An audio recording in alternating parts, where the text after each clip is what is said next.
بسم اللہ الرحمن الرحیم۔ السلام علیکم ورحمۃ اللہ وبرکاتہ۔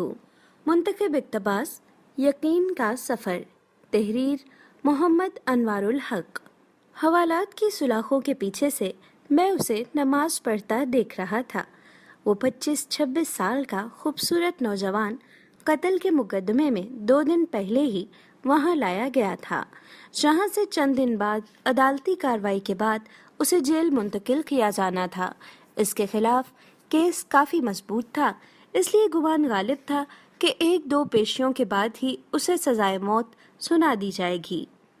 میں ایک پولیس والا ہوں اور پہلے دن سے ہی میرا رویہ اور لہجہ اس کے ساتھ کافی سخت رہا تھا، لیکن اس کے لبوں پر ہمیشہ ایک دل موہ لینے والی مسکراہٹ ہوتی تھی اور ہمیشہ وہ مجھے بڑا سمجھتے ہوئے ادب سے اور نرم لہجے میں بات کرتا تھا، اور مجھ جیسا سخت انسان بھی 2 دن میں ہی اس کے اچھے اخلاق کے سامنے ہار گیا تھا۔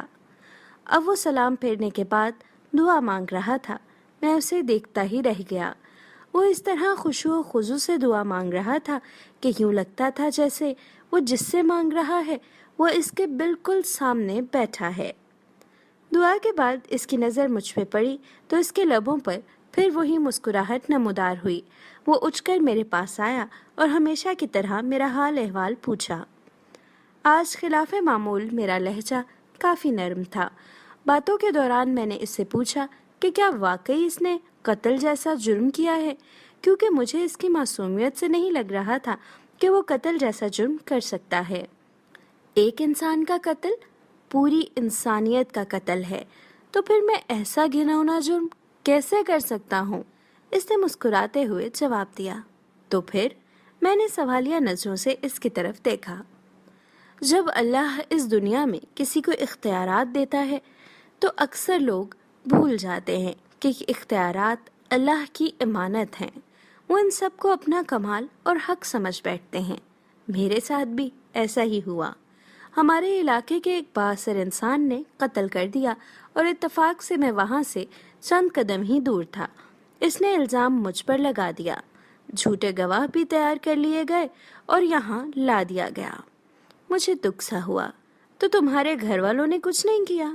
گھر والوں نے اپنی سی کوشش کی، لیکن وہی بات، اس معاشرے میں لوگ بھی ڈر کے مارے اسی کا ساتھ دیتے ہیں جو طاقتور ہو۔ وہ پھر سے مسکرایا تھا۔ مجھے اس کے سکون کو دیکھ کر حیرت ہوئی۔ تمہیں ڈر نہیں لگتا؟ ہو سکتا ہے کچھ دنوں تک تمہیں سزائے موت سنا دی جائے۔ انشاءاللہ مجھے کچھ نہیں ہوگا۔ میں نے اس کے آگے اپنی عرضی رکھ دی ہے جس کے سامنے بڑے سے بڑے بادشاہ کی بھی کوئی حیثیت نہیں۔ اس نے پر یقین لہجے میں جواب دیا۔ میں نے پھر سوالیہ نظروں سے اسے دیکھا۔ میں اپنے اللہ کی بات کر رہا ہوں۔ اسے میری بے گناہی کا علم ہے اور وہ مجھے کچھ نہیں ہونے دے گا۔ اس کے ہر لفظ سے محبت لپک رہی تھی۔ تمہیں یقین ہے کہ دعا سے کام ہو جائے گا؟ اگر نہ ہوا تو؟ میں نے پوچھا۔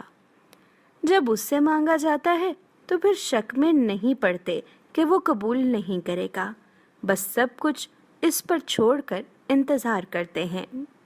اس کے لہجے میں یقین ہی یقین تھا۔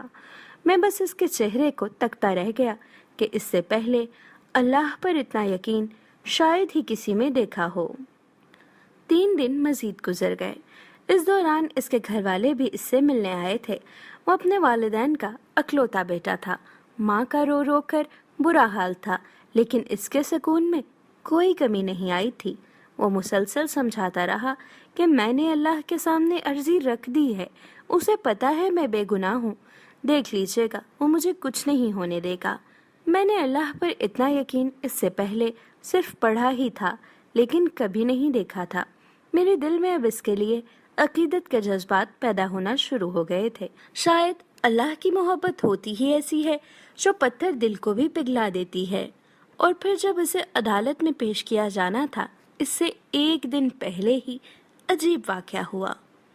جس شخص نے خود قتل کر کے الزام اس پر لگایا تھا، وہ اپنی بیوی اور اکلوتے بچے کے ساتھ گاڑی میں کہیں جا رہا تھا کہ اسے ایک خوفناک حادثہ پیش آیا، جس کے نتیجے میں اس کی بیوی اور بچہ تو موقع پر ہی جاں بحق ہو گئے، جبکہ اسے شدید زخمی حالت میں ہسپتال منتقل کیا گیا۔ کافی گھنٹوں بعد ہوش میں آنے کے بعد اسے بیوی اور بچے کے مرنے کی خبر ملی تو اس کی حالت کچھ اور بگڑ گئی۔ اسی جان کنی کے عالم میں اسے کچھ یاد آیا۔ اس نے چیخ کر قریب موجود ڈاکٹر کو اس کی ویڈیو بنانے کا کہا۔ بار بار اصرار پر ڈاکٹر نے نرس کو ویڈیو بنانے کا اشارہ کیا تو اس نے ویڈیو میں بڑی مشکل سے اپنے جرم کا اعتراف کیا اور اس نوجوان کو بے گناہ قرار دے کر ہاتھ جوڑ کر معافی بھی مانگی۔ اس نے ڈاکٹر سے وعدہ لیا کہ وہ یہ ویڈیو ضرور پولیس اسٹیشن لے کر جائے گا۔ شاید بیوی بچے کے مرنے کے بعد اور اپنی حالت کا علم ہو جانے کے بعد وہ اس گناہ کو ساتھ لے کر مرنا نہیں چاہتا تھا۔ ادھر ویڈیو پولیس اسٹیشن پہنچی، ادھر وہ آدمی مر گیا۔ آج عدالت میں اس کی پیشی تھی۔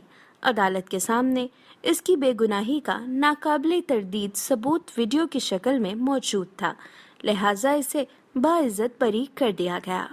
میں کمرہ عدالت میں کھڑا گم سا سوچ رہا تھا کہ اللہ ان بندوں کی جو صحیح معنوں میں اس پر ایمان لاتے ہیں ایسے بھی مدد کر سکتا ہے۔ اس کی ہتھکڑیاں کھول دی گئی تھیں۔ ماں روتے ہوئے اس سے لپٹ گئی تھی۔ باپ کی آنکھوں میں بھی آنسو تھے۔ آج اس کی آنکھوں میں بھی آنسو تھے، شاید اس وجہ سے کہ اللہ نے اسے ان حالات میں تنہا نہیں چھوڑا تھا اور اس طرح سے اس کی مدد کی تھی جس کا کسی کو وہم و گمان تک نہ تھا۔ اور مجھے یاد ہے مجھ سے ملنے کے بعد جب وہ جانے لگا تھا تو میں نے اسے کہا تھا کہ وہ کوئی ایسی بات بتا کے جائے جسے میں ہمیشہ یاد رکھوں، تو اس کے الفاظ تھے، اللہ سے بڑھ کر کوئی ہمدرد اور دوست نہیں، جب بھی کوئی مشکل پیش آئے اسی سے مانگیں اور پھر یقین بھی رکھیں کہ وہ قبول کرے گا۔ وہ محض کسی سوچ یا تصور کا نام تو نہیں ہے، بلکہ وہ تو ایک زندہ حقیقت ہے۔ وہ اس وقت بھی ہمارے ساتھ ہے، شہرک سے بھی قریب۔ وہ ہمیں دیکھتا رہتا ہے کہ مشکل میں ہمارا رد عمل کیا ہوگا، اور جو اس سے مانگ کر شک میں نہیں پڑتے اللہ بھی انہیں کبھی تنہا نہیں چھوڑتا۔